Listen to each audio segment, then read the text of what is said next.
এটা পথে জলাকলা দেখুৱাইছে ৰাইজক। আজিও উন্নয়নৰ মুখ দেখা নাপালে দিহিৰি অঞ্চলৰ বাট পথে।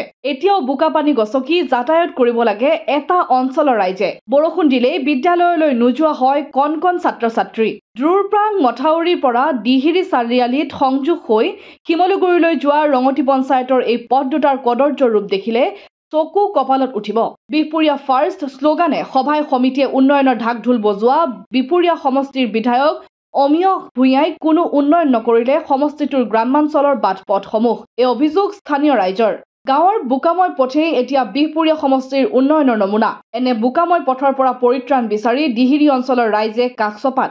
যুৱ নেতা ৰাম ভূঞাই পথটি মেৰামতি কৰিবলৈ কিছু অৰ্থ সাহায্য প্ৰদান কৰে, যাৰ বাবে অঞ্চলবাসী ৰাইজে কিছু সকাহ পায়। স্থানীয় ৰাইজৰ অভিযোগ অনুসৰি বছৰ বছৰ চৰকাৰৰ ভুৱা প্ৰতিশ্ৰুতি আৰু জিঅ'টেগৰ নামতেই আবদ্ধ হৈ থাকিল অঞ্চলটোৰ বোকাময় পথ। আছো আজি এবছৰ দিন হ'ল এতিয়া ঘৰলৈ যাব পৰাই নাই, পানী হৈয়ে থাকে অকল। বৰষুণ দিলে পানী আৰু ৰাস্তাত যাবলৈ মানুহ যাবলৈ বাট নাই, বোকাই বোকাই মানুহ পাৰ হ'ব লাগে। এইটো ৰাস্তা এনেও বোকাই পানীয়ে, আমি সদায় বোকা পানীয়ে গচকি থাকিব লাগে দেখোন। এতিয়া আকৌ কোনে ৰাম ভূঞাই হেৰি কৰিছে। আজি ইয়াত উপস্থিত ৰাইজসকল, আমি আজি বহুত বছৰে জীয়াতো ভুগি থকা এই ৰাস্তাটো কাম আমাক উপকৃত কৰিবৰ কাৰণে আমাৰ স্থানীয় যুৱক ৰাম ভূঞাদেৱে আগবাঢ়ি আহিছে। গতিকে তেখেতলৈ আমি এই সুযোগতে আমি ধন্যবাদ জ্ঞাপন কৰিছোঁ, যাতে আমাৰ ৰাস্তাটো চেনেকেভেল দি তেখেতে আমাক মানে সুচল কৰি দিয়ে। এই ৰাস্তাটোৰ কাৰণে আগতে আমাৰ আবেদন নিবেদনো কৰা হৈছিলে, কিন্তু অদ্য পৰিমিতি আমাৰ ৰাস্তাটো হৈ উঠা নাই। গতিকে আমাৰ ৰাইজে জীয়াতো ভুগি আছে। কিন্তু বহুত গুৰুত্বপূৰ্ণ ৰাস্তা। বহু সময়ত আমাৰ গাঁঠি ধন খৰচ কৰি ৰাইজে এই ৰাস্তাটো মেৰামতি কৰিছে যদিও পানী হোৱা কাৰণে এই ৰাস্তাটো কম সময়ৰ ভিতৰতে আকৌ নষ্ট হৈ গৈছিল।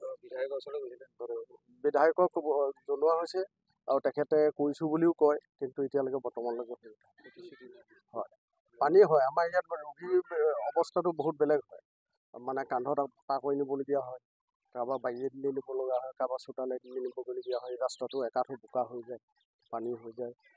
গতিকে এইবিলাক সমস্যা আমি আজি বহু বছৰৰ পৰা ভুগি আছোঁ। গতিকে তেখেতে এই আমাৰ সমস্যাবিলাক সমাধানৰ কাৰণে আগবাঢ়ি অহাৰ কাৰণে আমি তেখেতলৈ ধন্যবাদ জ্ঞাপন কৰিছোঁ। আমাৰ এই দিহিৰি এই ৰাস্তাৰ চাৰিআলিৰ মূৰত উপস্থিত হোৱা ৰাইজসকলক এটা কথা জনাবলৈ পাই সুখী হৈছোঁ।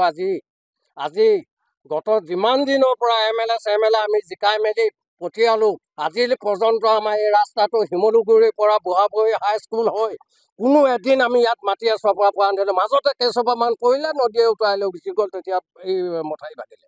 তাৰপাছত আজিলৈকে নাই, ভোট দি আমনি লাগিলে। কিন্তু এতিয়া আমি শুনিবলৈ পাইছোঁ আমাৰ দাঁতি কাষৰীয়া একেবাৰে আমাৰ নিচেই কাষতে এজন মানুহ আগবাঢ়ি আহিছে। আমি তেখেতক পাই আমি নথৈ আনন্দ লভিছোঁ। সেইবাবে আপোনালোকৰ পৰা এটা জোৰকৈ হাত চাপ বিচাৰিছোঁ। ৰাস্তাটো আমাৰ এনেকুৱা সমস্যা, এই অঞ্চলৰ ভিতৰত মাথো এখন স্কুলে আছে। সেই স্কুলখনে হ'ল ফুলিনাহনি মধ্য ইংৰাজী বিদ্যালয়। আজিকালি চৰকাৰে প্ৰায় স্কুলবিলাক চব ভাঙি পেলালে।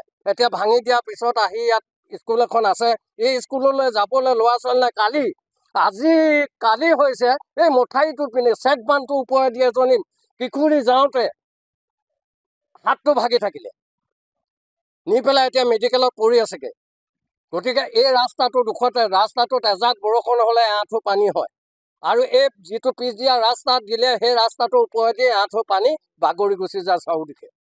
সেইকাৰণে আমি সকলো ৰাইজে আপোনাক বিচাৰিছোঁ, আৰু আপোনাৰ যোগেদিয়ে যাতে আমাৰ এই ৰাস্তাটো হয়, আৰু সুদূৰ শিমলুগুৰিৰ পৰা বৰপথাৰৰ পৰা ধৰি একেবাৰে লখিমপুৰ চিলাপথাৰ জোনাই মুকংচেলেকলৈ যোৱা এই দূৰপাং, সিফালে দূৰপাঙৰ এইটো কি কয় এই দলংখন ইফালে আছে, আৰু এই মূৰে যদি আপোনাৰ যোগেদি আমি এখন দলঙো পাওঁ তেতিয়া আমি নথৈ আনন্দিত হ'ম। এটা অনুৰোধ জনাব বিচাৰিছোঁ, আমাৰ নিজৰ কাষতে যিজনক আমি পাইছোঁ তেখেতক আমি বহুমূলীয়া ভোটটো দি এই যোগেদি আমি তেখেতক উপকৃত কৰিম বুলি। এই ৰাস্তাটো আমি জনাত ৰাম ভূঞা ডাঙৰীয়াই নিৰ্মাণ কৰিছে, আৰু আজি চেণ্ট গ্ৰেভেল পৰিবহি বুলি আমি শুনিছোঁ। সেইকাৰণে আমি সদৌটো ৰাইজ ইয়াত উপস্থিত হৈ আছোঁ। এয়া চেণ্ট গ্ৰেভেল আহি আছে বুলি কৈছে। এই অলপ দূৰ আগতে এয়া হৰণৰ মাত শুনিছোঁৱে, গতিকে পাইছেহি। গতিকে আমি তেখেতলৈ আমাৰ ফালৰ পৰা একেবাৰে শলাগৰ হয় আগবঢ়াম। কুমাৰ ভূঞাক আমি অৱগত কৰি আমাৰ একেবাৰে আমনি লাগিলে। আমাৰ এই গাড়ীত মানুহখিনি নিয়াও আজিলৈকে পইচা এটকাও নাপালোঁ। গতিকে তেখেতে সদায় আজি দিম কালি দিম আজি দিম কালি দিম কৰি থকাতে গ'লে আজি পৰ্যন্ত নহ'ল। এই চেক বান্ধটো যেতিয়া আমি বিচাৰিছিলোঁ তেতিয়া ক'লে তহঁতে আমাক ভোট দিছিলি নেকি? যদি ভোটেই দিয়া নাছিলে ইয়াৰ ৰাইজে তেখেতে কেনেকৈ জিকি গৈছিলে? 2 নম্বৰ কৰি তেতিয়াহ'লে জিকি গৈছিলে। গতিকে এতিয়া আমি যিজনক পাইছোঁ আমি একেবাৰে সুখী হৈছোঁ। আমাৰ দাঁতি কাষৰীয়া মানুহ, আমি দৌৰ মাৰি গৈ যাব পাৰোঁ। আৰু এই আমাৰ ইয়াতে দেখিছে নহয়, হাফ পেণ্ট এতিয়া বয়সস্থ মানুহ, গতিকে এতিয়া 60 বছৰ ঊৰ্ধত হৈ আছে। গতিকে এতিয়াও হাফ পেণ্ট পিন্ধি পেলাই আমি অহা যোৱা কৰিবলগীয়া। যিটো 2 নং পুলিনাখনি আমাৰ ৱাৰ্ড হয়, এই 2 নং পুলিনাখনি ৱাৰ্ডৰ ৰঙতি পঞ্চায়তৰ অন্তৰ্গত। আৰু এই 2 নং পুলিনাখনি ৱাৰ্ডটোত 92 চনতে পঞ্চায়ত গঠন হৈছিলে।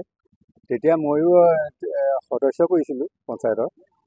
93 চনত 94 চনত এইখিনিৰ পৰা এই চাৰিআলিটোৰ পৰা এই দলঙৰ ওচৰলৈকে টকা 15,000 মাত্ৰ অনুদান পোৱা হৈছিলে পঞ্চায়তৰ ফালৰ পৰা। সেই অনুদানটি এই 15,000 কাম কৰি পেলাই এইকণ দিয়া হ'ল। তাৰপিছতে দলংখনৰ সিফালেদি পিছলৈ 1 কিলোমিটাৰ আকৌ 48,000 টকা পোৱা হৈছিলে, সেইটো 93 চনত। আৰু তাৰ পিছৰ পৰা আজি পৰ্যন্ত ইয়াত মানে এপাচি মাটি পোৱা পৰিলক্ষিত হোৱা নাই।